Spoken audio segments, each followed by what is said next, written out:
Thank you, Mr. Speaker. Go on. There's many tech startups over the last 10 years have left the UK and gone to Silicon Valley, which costs the UK a huge amount of jobs and tax revenue. What is the government doing to ensure that current seed stage startups stay in the UK and grow here so that we can avoid the UK becoming a kind of intellectual property farm for other countries to harvest? I think one of the really important things about the industrial society, plans within it is that we identify the powerhouse in precisely the way that he wants. Emily Darling. Question number 7, please, Mr. Speaker. Mr. Speaker, to the discovery of the structure of DNA, British medical innovation has played a fundamental role in changing the lives of people globally and extending the UK's global influence. And our industrial strategy and forthcoming life science sector plan will put the UK at the very centre of global. Thank you, Mr. Speaker. As the Minister will know, Gavi and the Global Fund not only provide a global vaccine programme and programmes on saving lives from malaria and HIV, they also provide us with biosecurity and jobs here in the UK, not least at least 500 R&D jobs and the funding of the Institute for Tropical Medicines. What impact has he made if the UK is to reduce our efforts in that? The vaccine alliance is absolutely essential, not only for other countries in the world where we've managed to save many lives by introducing vaccines, but also to UK innovation, and we're fully committed to it. We'll be producing our life sciences sector plan soon, and we want to celebrate the sector, which represents 6,800 businesses and £100 billion worth of turnover every year. Gregory Camp. Speaker, the Minister will be aware that the Life and Health Science Launchpad in Northern Ireland has so far funded 32 business-led projects, which is good news, but 23 of them are in the Greater Belfast area.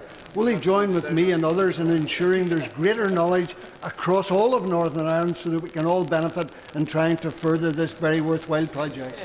Yes, indeed. And when I was talking about the creative industries sector plan as part of the industrial strategy last week, exactly the same point was made, that Belfast is obviously a great centre for innovation and for the creative industries, but we need to make sure that that extends across the whole of Northern Ireland. It's a point that is extremely well made. Thank you, Mr. Speaker. Question number 8.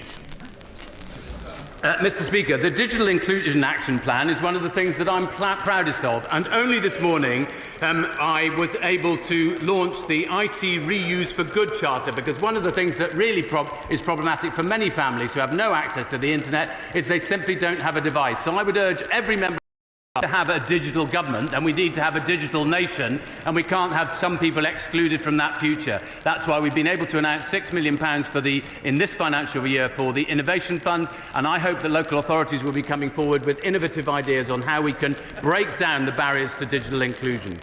Right, we're going to go to topicals, and we start with topical 1, Patrick Hurley. Question number 1, Mr. Speaker. Mr. Speaker, the Department is determined to make the UK the best place in the world for science and technology. Last week, the Spending Review committed £86 billion to research and development, enabling every aspect of our tech economy to start firing on all cylinders. Building on that, we published the Digital and Technology Sector Plan as part of our modern industrial strategy on Monday, backing our innovators in fields like quantum, life sciences and engineering biology. Backing our innovators in fields like quantum, life sciences and engineering biology with over £1 billion. Patrick Hurley. Thank you, Mr. Speaker. Across the northern part of my constituency, from Marshside over to Hesketh Bank. Members aren't meant to go in front of another member. It's discourteous, and you deliberately looked and carried on. Patrick Hurley. Across the northern part of my constituency, the mobile phone signal is uniform. Constituents are missing out on opportunities. So can I ask the Minister to work with rural mobile black spots like this to further the government's growth mission?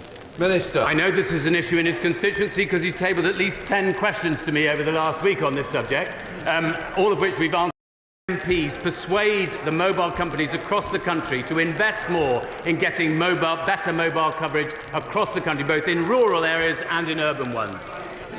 Dr. Ben Spencer, Shadow Minister. Thank you, Mr. Speaker. Why is the government ignoring the advice of the AI Opportunity Action Plan to encourage the start-up and scaling of tech businesses in the UK and instead favouring market-dominant corporations from abroad over our own domestic businesses when awarding government contracts? Not. Daniel Francis. To support the development, validation and uptake of alternative methods in scientific procedures, what steps will the Minister be taking to ensure that this includes specific commitments to phase out the use of dogs in scientific and regulatory procedures, replacing them with modern, human-specific technologies?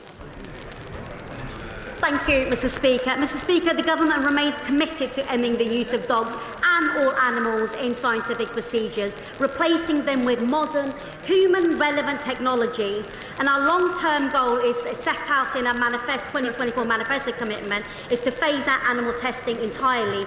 And as the honourable members said, to achieve this, we will publish a detailed roadmap this year alongside convening roundtables with researchers, industry and animal welfare organisations to ensure we hit the target.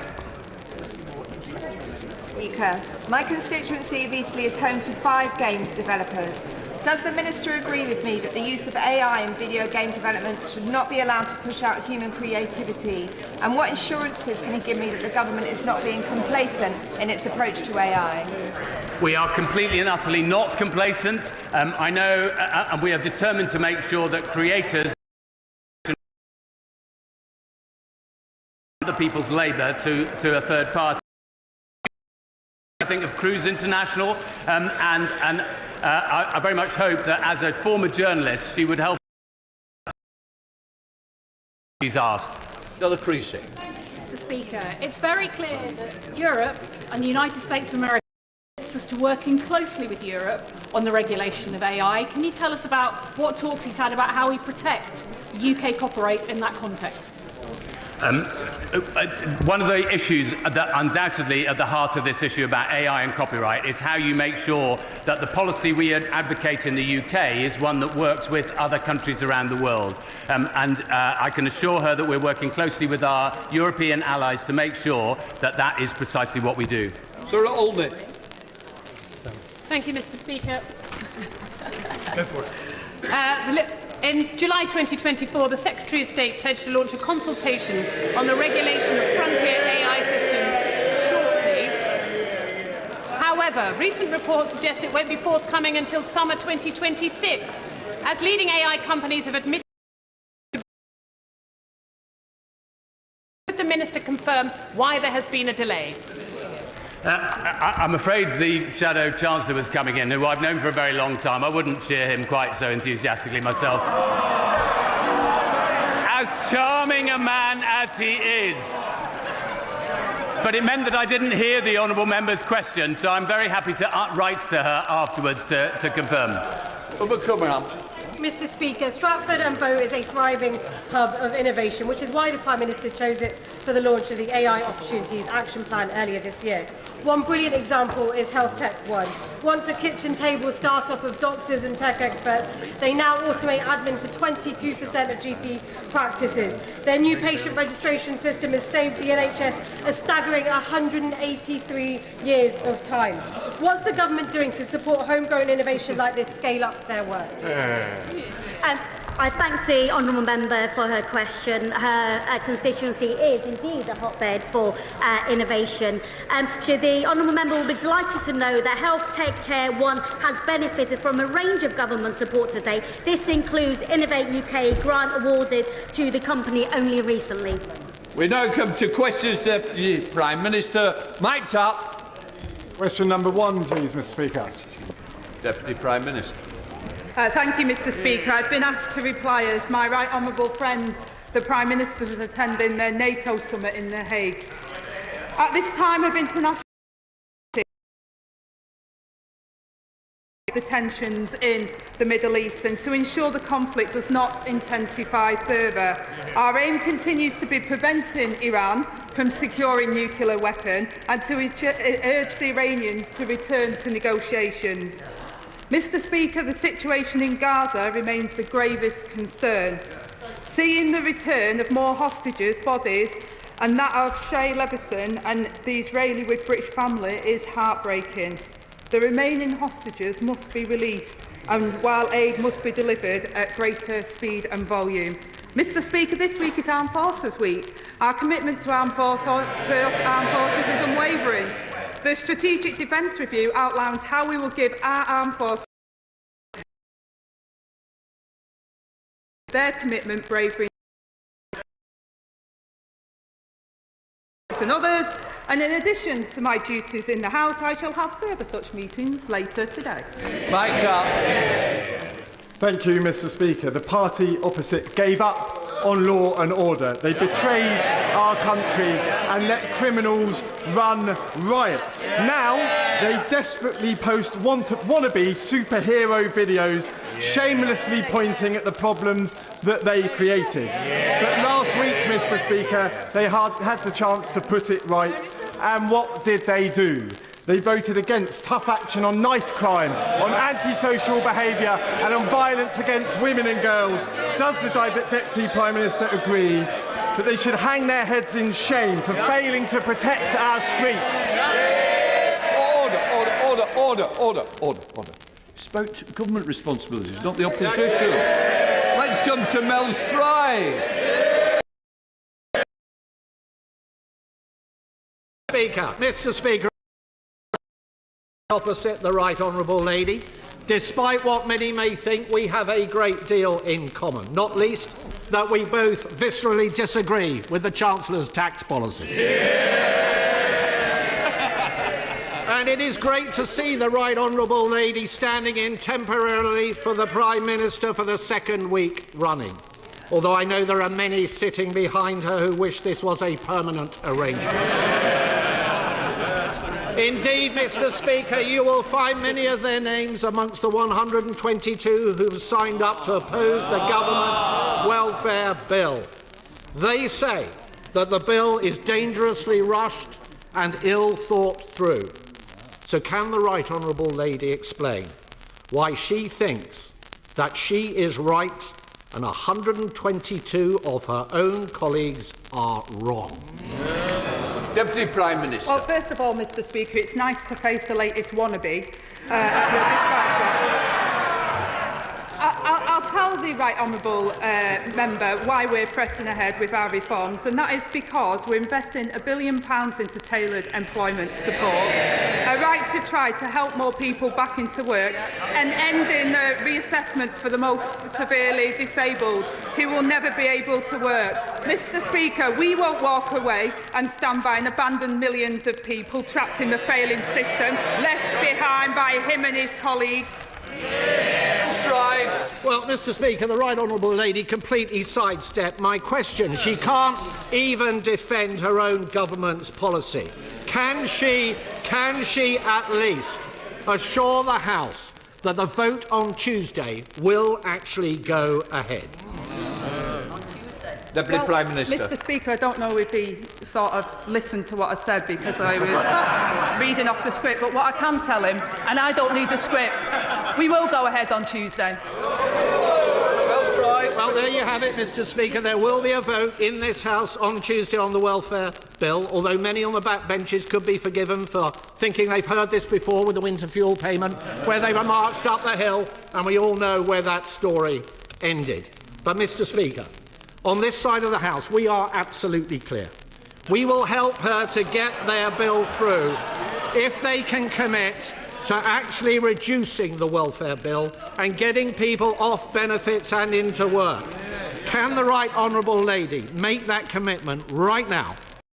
Speaker, he demands a programme to help people into work, exactly what this bill does. After he left 1 in 8 young people out of the economy, he demands no new taxes from the party that raised taxes to record levels, and he demands further welfare savings, Mr. Speaker, from the man who was in charge as the welfare bill absolutely belittled. The lady has clearly not read her own legislation. The bill will see the number of people on welfare rising for every single year going forward. There is no commitment from the Right Honourable Lady to cut the number of people on welfare.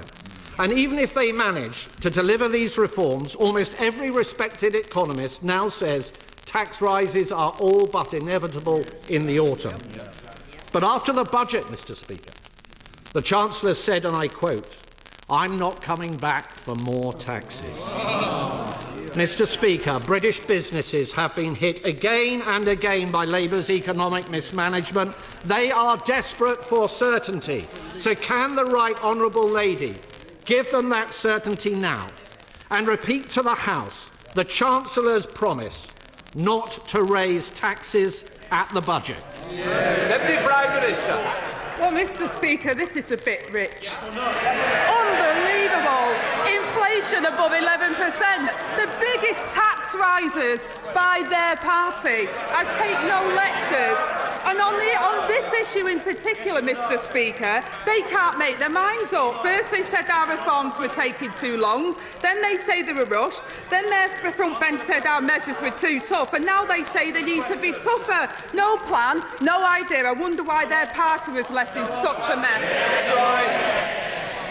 Mr. Speaker, the whole House will have heard that the right honourable lady did not repeat the Chancellor's promise not to raise taxes. And Britain's businesses have today been put on notice. Tax rises are coming. Specifically, in her own area, despite Labour's promises to freeze council tax, the IFS says that the spending review will mean the biggest council tax increases in a generation, a £7 billion tax rise. And yet the Chancellor and the Prime Minister have repeatedly claimed that the government will not raise taxes on working people. So can I ask the right honourable lady, why doesn't she think that council tax is paid by working people? Deputy Prime Minister. Again, Mr. Speaker, I think they've got an absolute nerve when council tax rose every single year. And we've kept it there, Mr. Speaker, while delivering money for taxes up and ruin the British economy. More pain for businesses right up and down our country. Borrowing up, unemployment's up, inflation up. It's just, and neither are the public.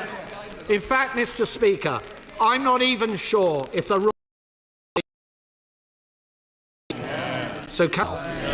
Deputy Prime Minister. Mr. Speaker, I'm embarrassed every week that somebody comes here from their opposition who doesn't apologise for the mess they left this country in. There was one party that crashed the economy and left families paying the price. We're putting working people first, Mr. Speaker. I'm proud. We've got a huge boost to the minimum wage, the biggest uplift to affordable housing in a generation, and expanding free school meals to 500,000 children. The Tories' choice, billions of pounds in unfunded tax cuts for the very wealthiest. We know where that gets us. It's the same old Tory failed approach. They haven't listened and they haven't learned a thing. Mr. Speaker, Badenoch Community High School in my constituency was forced to relocate to Washington after their just over 8-year-old building, built under the previous government, was found to have cracks in the infrastructure. This incredibly distressing news has required huge resilience and strength from the local community. So will my right honourable friend join me in paying tribute to the staff, to the parents, and most importantly to the students at Badenoch Community High School, and join me in commending them for their hard work and dedication during this incredibly destabilising time? Deputy Prime Minister. Well, I will do, Mr. Speaker, and I thank my honourable friend for bringing this important issue to my attention. I can only imagine the disruption and challenges facing the school community. One of the shameful legacies of the party opposite was to leave schools across our country literally crumbling. We're fixing that with... Thank you, Mr. Speaker. And may I start by associating myself and my party with the remarks of the Deputy Prime Minister in calling for de-escalation in the Middle East, for the release of hostages and for the urgent aid to get into Gaza. Yeah. We Liberal Democrats are opposed to the government's cuts to personal independence.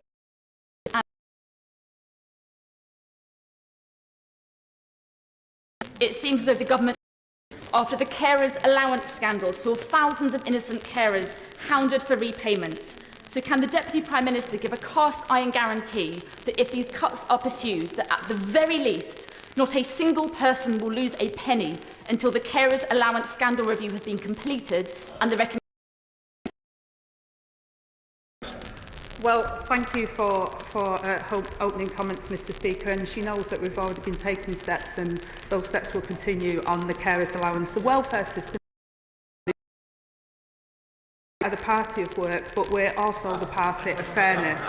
That's why our bill will deliver the largest permanent real terms increase to basic out-of-work support since the 1980s, invest in tailored employment support so that people can try work safely, Mr Speaker, and to ensure that those that can never work are properly supported. Thank you, Mr Speaker. It's disappointing that the Deputy Prime Minister couldn't give that cast-iron guarantee, but if the Government does pursue this bill next week, then we will pursue this matter on behalf of carers. Mr Speaker, given the reports that the Government is giving a green light to President Trump's demands for a state visit,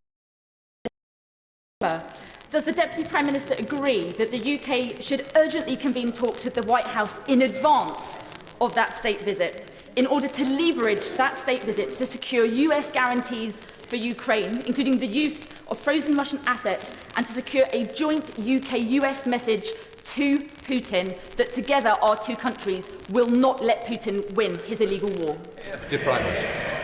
Well, I say, Mr Speaker, the UK Government is always US counterparts. We're really pleased that the US President is coming for a second state visit, and we will continue to welcome in that vein and we'll continue to have those discussions. Abraham. Thank you, Mr Speaker. In Olden, there are 727 families currently living in temporary accommodation, 8,000 families on the waiting list. And this obviously has a devastating impact on particularly the children of these families. So will Deputy £39 billion that have been allocated to her department in the spending review to fix the housing crisis left by the government, the opposition. So families in Olden, Saddleworth and wider can get the affordable homes that they need. Well, my honourable friend is absolutely right, and as neighbouring MPs, we know the impact on the temporary accommodation situation and children being homeless it has on their life chances. And my honourable friend is absolutely right to raise the issue and for highlighting the excellent work, Mr Speaker, of Dr Laura Neal, that we've confirmed the biggest boost to social and affordable housing investment in a generation. We're getting on with the job of the mess they left behind. Gavin Robbins. Very much, Mr Speaker, and can I identify my colleagues and I with the in the Middle East. The Deputy Prime Minister, I hope, will condemn recent disorder in the streets of Northern Ireland, as the Prime Minister and indeed my colleagues have. Does she accept that the Windsor framework, though sold to this House as an issue for trade, is fundamentally impacting the ability of this sovereign Parliament to legislate on a UK-wide basis on the matters of immigration? Will she children should have a safe and secure home, and that's why I'm so proud that we've confirmed the biggest boost to social and affordable housing investment in a generation. We're getting on with the job of the mess they left behind. Gavin Robbins. Very much, Mr Speaker, and can I identify my colleagues and I with the comments around de-escalation in the Middle East. The Deputy Prime Minister, I hope, will condemn recent disorder in the streets of Northern Ireland, as the Prime Minister and indeed my colleagues have. Does she accept that the Windsor framework, though sold to this House as an issue for trade, is fundamentally impacting the ability of this UK-wide basis on the matters of immigration? Will she commit to ensure this government continues to robustly challenge against that expansionism that is currently before the courts? And if not, will she legislate to ensure that we as a country can control our own borders? Deputy Prime Minister. Well, first of all, Mr Speaker, I do condemn the violence on the street.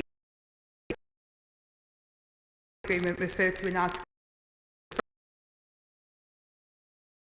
issues relating to Northern Ireland's past. I hope the Right Honourable Gentleman is assured that we're appealing a number of the law relating to Article 2 of the courts, including the Supreme Court, and I hope he will also be assured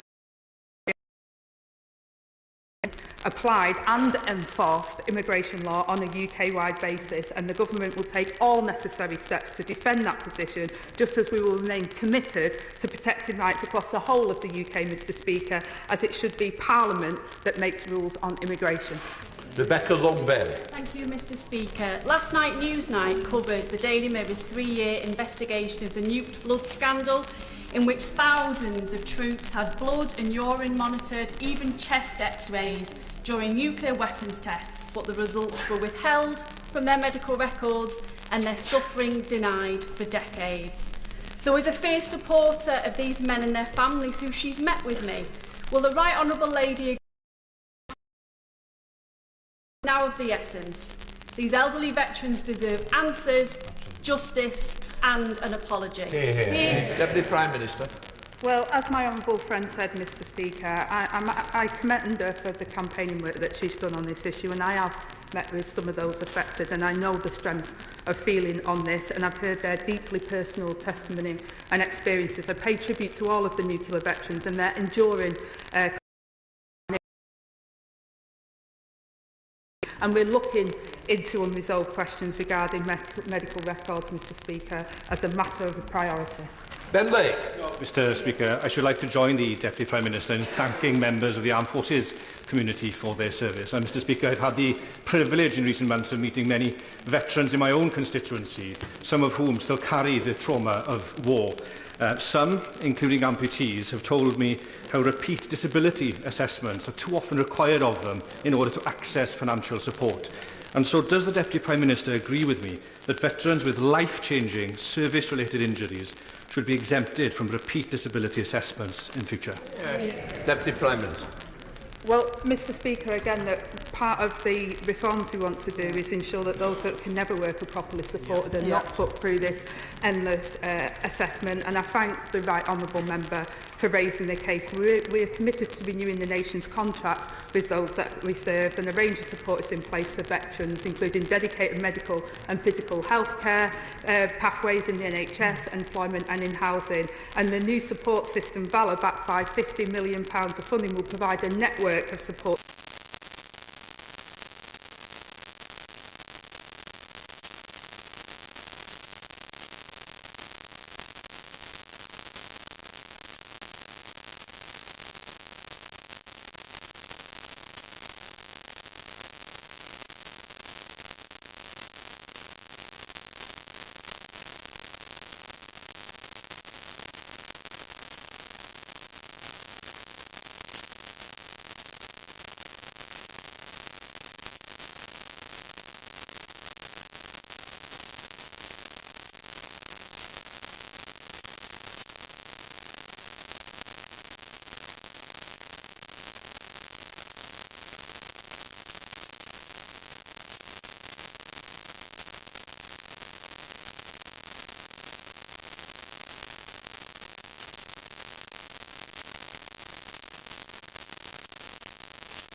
They're going to be under a lot of pressure. There's going to not only just dead weight with the ships that are sitting there, but the lifeboat, the transportation of the ships coming in. So, yeah, for us, a lot of pressure to make sure we're pouring the right concrete, we're hitting the programme, we're handing over a good quality end product.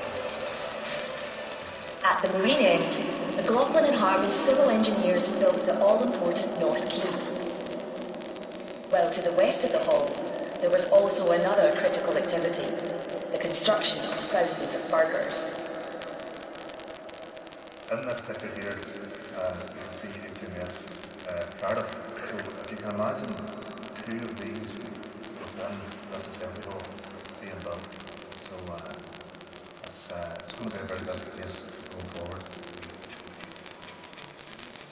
Key to the assembly hall are 2 gantry cranes and 2 Goliaths.